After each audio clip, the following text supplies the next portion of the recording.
स्वागत है आपका स्कूल स्टोरी में। आज हम आरंभ करने जा रहे हैं कक्षा तीसरी में गणित की वर्कशीट 82।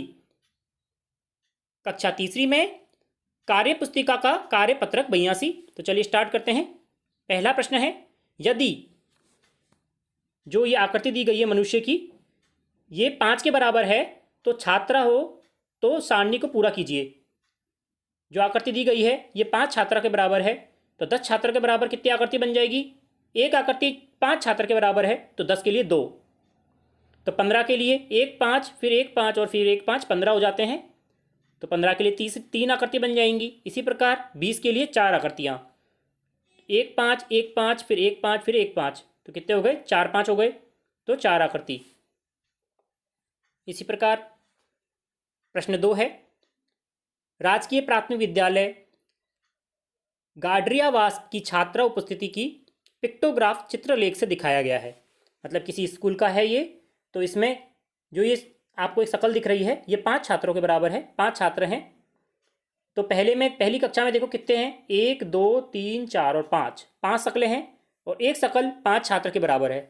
तो 5 शकल कितने के बराबर हो गई? 25 छात्र के बराबर। इसी प्रकार दूसरी कक्षा में 1 2 और 3, तो 3 पंजे 15, तो 15 छात्र के बराबर हुई। इसी प्रकार तीसरा है 1 2 3 4, कक्षा 3 में 4 शक्लें दी गई हैं, एक शकल 5 छात्र के बराबर है, तो 5 + 5 + 5 + 5 कितने हुए? 20। इसी प्रकार चौथी में 2 हैं तो 10, और पाँचवीं में 1 है तो 5।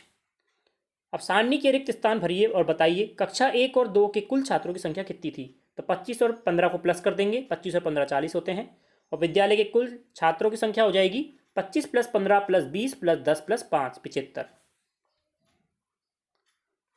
प्रश्न 3 है, पंचायत समिति डुंगला के परिसर में खड़े वाहनों की संख्या इस प्रकार है। पिक्टोग्राफ में बताया गया है। 1 स्टार का मतलब 10 वाहन है, तो मोटरसाइकिल की संख्या 40 है। तो एक संख्या जो पिक्टोग्राफ दिया गया है, स्टार जो तारा दिया गया है, वह 10 वाहनों के बराबर है, तो 40 के लिए कितने स्टार बनेंगे? 4।